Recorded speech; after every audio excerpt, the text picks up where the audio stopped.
Já estamos de volta com Manhã da Piedade. Pois é, nós temos falado sempre aqui no programa sobre cuidados com a saúde do seu pet, né? Ou seja, do seu animalzinho de estimação, seja ele cão ou gato. Gente, mas hoje é um pouco diferente, viu? Existem pessoas que optam por criar outros tipos de animais que não estamos tão acostumados assim, né? A vê-los no ambiente doméstico, no dia a dia, como roedores, aves de rapina e até cobras. Bom, e esses animais inusitados acabam se tornando amigos inseparáveis do homem, viu?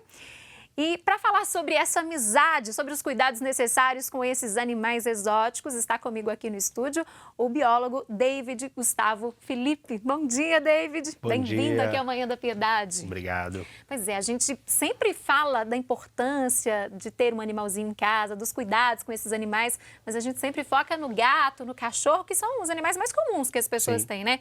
Agora, no seu caso, é um pouco diferente. Você tem alguns amiguinhos, pets ali de estimação, mas não são nem o gato nem o cachorro. Não. Quais são esses animaizinhos? Tem alguns diferentes. Eles também, assim, como gato e cachorro, servem pra gente no dia a dia aí como um amigo fiel ali. A gente consegue ter uma interação, né? Ter aí todo o manuseio com os bichos e digamos que sai um pouquinho desse gato e cachorro aí que é o mais comum. Quais bichos que você tem em casa? Olha, hoje eu tenho algumas aves de rapina, tenho coruja, tenho falcão. Tenho alguns roedores também, a gente vai conversar um pouquinho e mostrar um pouquinho sobre alguns tipos de roedores que eu tenho. E tem algumas serpentes também. Também? Também. Meu Deus. Conta pra gente como é que surgiu essa sua paixão por esses animais. É desde a infância? Você convivia com algum tipo de bicho? Alguém da sua família já tinha? Olha, eu sou do interior, né? Na minha época era interior, eu sou de Pedro Leopoldo. E pertinho então, aqui. Pertinho. Na minha época era mais interiorzinho e eu sempre tive muito contato. E essa paixão realmente vem desde criança. Eu sempre gostei muito do manuseio, muito da interação com os bichos. E de acordo que eu fui crescendo, eu pude ter mais contato aí com os bichos, conhecer um pouquinho mais, optei por fazer biologia, né, que é uma área que eu gosto muito, tem uma interação bem grande com os animais. Pois é, aí. a gente tem algumas fotos que a produção colocou aqui no telão, olha só. Aí você tá com Isso é um falcão de coleira, né? Isso é lá na cidade de Bela Vista, São Sebastião da Bela Vista. Aí já é um gavião asa de telha. Tá a coruja, que Essa é uma linda. coruja, a gente vai ter oportunidade também no outro bloco de estar conhecendo ele trouxe, ela hoje. gente, ela está aqui, viu? Que mais? Tem mais alguma imagem dele com os animais? São esses. Ah, Isso, tá. esse é um gavião também. É o local que a gente leva para campo, né? Esses animais, eles, além de todo o bem-estar que a gente proporciona para eles dentro de casa, esse é meu filho, o Gabriel. Meu Deus, e o filhotinho? Junto com o meu, na época era um filhotinho ainda de coruja. E a gente então leva esses animais para o final de semana para praticar voo livre. Né? Através de técnicas de falcoaria, a gente consegue soltar esses bichos para que eles possam literalmente voar livre e exercer a sua atividade normal, como se fosse realmente um animal selvagem. Então eles praticam o hábito de caçar, de voar, de se exercitar, e isso a gente proporciona sempre que possível. Quantos animais você tem hoje, David? Hoje, olha, se eu for contar com todos os roedores, por exemplo, só essa semana eu tive 72 nascimentos de roedores. 72? 72 filhotes. É um bicho que se reproduz com muita facilidade. Ficam todos na sua casa? Todos na minha casa.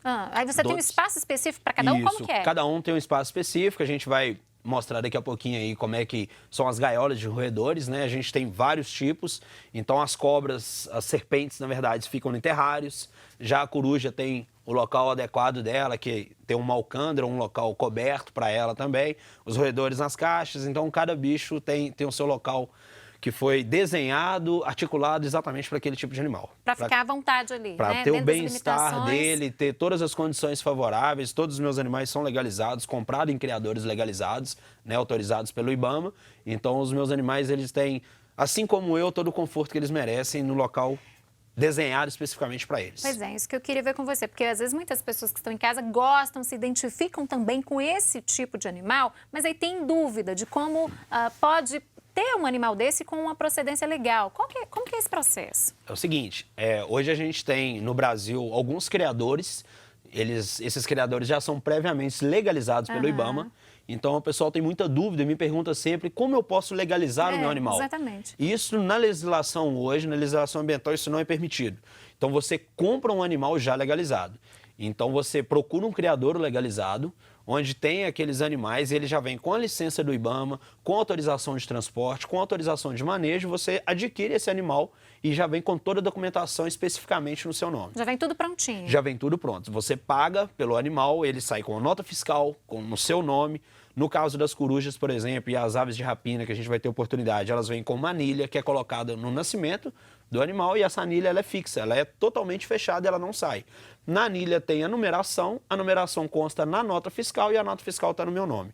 No caso de serpente, ela tem um microchip, esse microchip é implantado lá no criador do animal e esse microchip também está vinculado a uma nota fiscal, um plano de manejo que está no meu nome.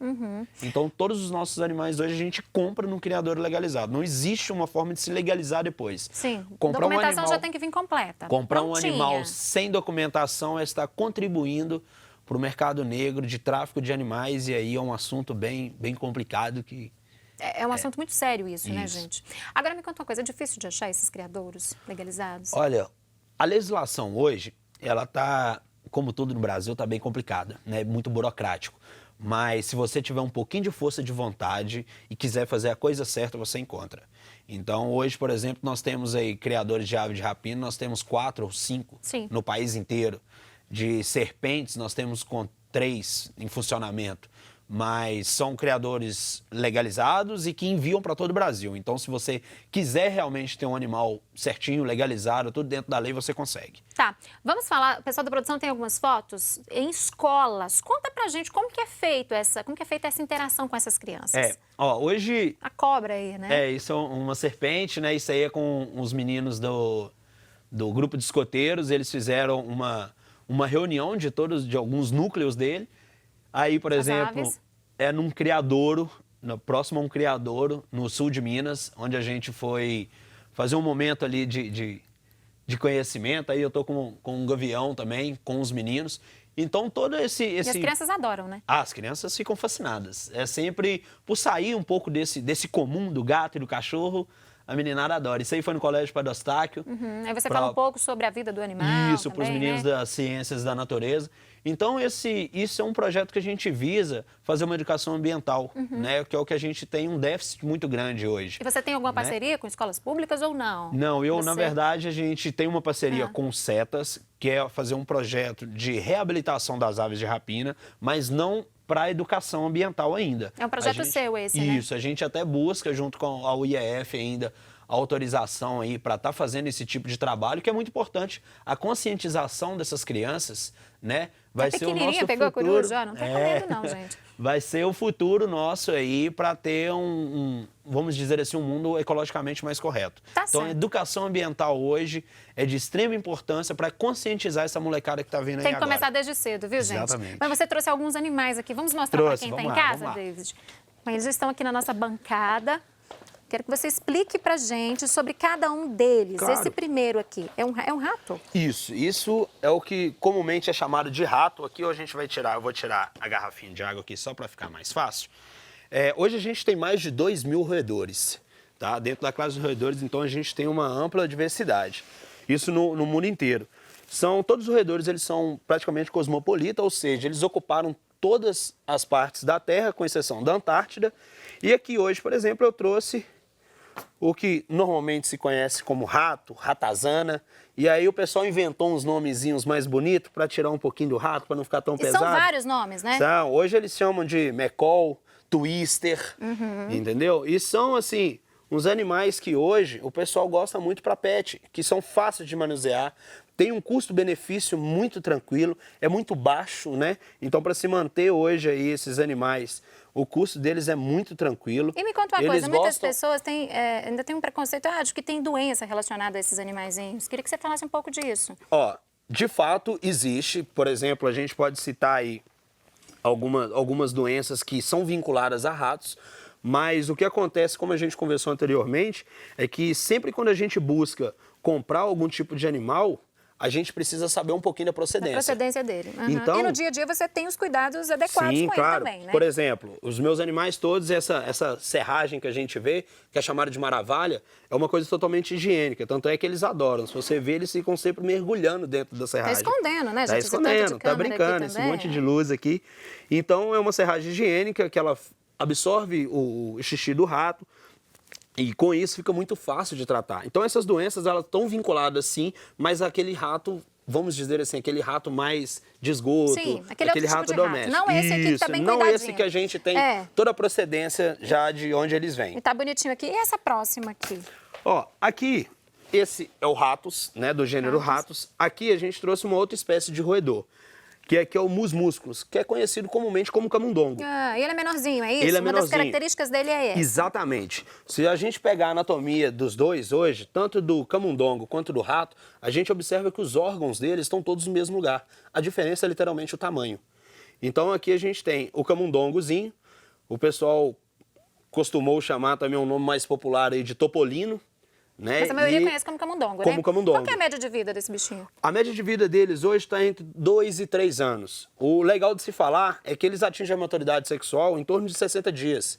E uma ninhada de camundongo aí sai de 10 a 12 filhotes em média. E com 20 dias eles já param de mamar e a mãe já entra no cio de novo. Então, em 30 dias, você pode ter, por exemplo, uma ninhada e ela já está gestante novamente. Essa é uma fêmeazinha, ela é gestante. Ela é gestante, dá pra perceber. Pode dar para reparar que a barriguinha dela já está bem meio inchada. gordinha aqui. E aqui está o macho também, o companheiro dela. E é bem fácil de manusear. Então, isso é um dos... Muitas pessoas gostam, né? de ter em Gosta, é casa. um dos jeitos que o pessoal bonitinho. agora arrumou para ter alguns pets diferentes. Ok, e a gente tem essa última aqui. O que é que nós temos nela? Ó, aqui é a mesma espécie dessa que a gente acabou de mostrar, que é o mus músculo, que é o conhecido como camundongo. O diferente e o legal desse aqui é que agora a gente tem uma mutação genética. Ele E não aí, tem pelo. ele não tem pelo. Ah, meu Deus. Na verdade, ele nasce É o com mesmo pelo. desse? É o mesmo camundongo. Ele nasce com pelo e em torno de 10 dias ele perde a pelagem do corpo e ela não nasce novamente. E aí ele fica com essa aparência, que é um camundonguinho. Alguns acham muito bonitinho, outros acham muito feinho. Esse eu aqui é acho, mais bonitinho, né, Eu gente? acho lindo. Eu acho muito bonitinho, mas é a mesma espécie. A única diferença dele é que realmente ele nasce sem pelo e tem ganhado a confiança da garotada. A A garotada tem gostado adora. dele. E como que é o E seu ele dia a vai dia de passeando. cuidados com esse bichinho? Conta pra gente. Ó, Com esse não, com todos esses e com os outros que você ainda tem lá. Você tem uma rotina, né? Isso, a gente tem sim uma rotina, tem toda uma preocupação do bem-estar do animal, então a gente precisa, é um processo de conscientização, né? Quando a gente resolve ter, assim como você tem um cachorro, um gato, e você tem que dar uma casinha, uma ração de qualidade, uma água, dar banho toda semana, qualquer tipo de animal que a gente tem que ter essa consciência. Então, a gente tem uma rotina de limpeza das gaiolas, foi mostrada aí a foto do meu filho, eu tenho um filhinho de 2 anos de idade. Que ele convive com todos esses bichinhos. Convive todo, é ele que, inclusive, foi ele que colocou todas essas rações aqui, eu paro para limpar e ele vai e me ajuda, ele pega as raçãozinhas, ele coloca água, ele me ajuda com os outros animais também, então tem toda uma rotina para dar aí uma qualidade de vida legal pros bichinhos. Tá certo. Gente, tem um aqui morrendo de frio, né? Tá até tremendo aqui dentro da caixinha. Não sei se dá pra quem tá em casa ver. Ai, saiu agora. Ele já Tava saiu da encolhidinho posição. ali. David, muito obrigada por trazer os bichinhos. Você volta no próximo bloco, né? Porque a gente ainda vai falar de mais animais exóticos, viu? Você continua conosco, nós vamos fazer um pequeno intervalo e voltamos já. Não saia daí.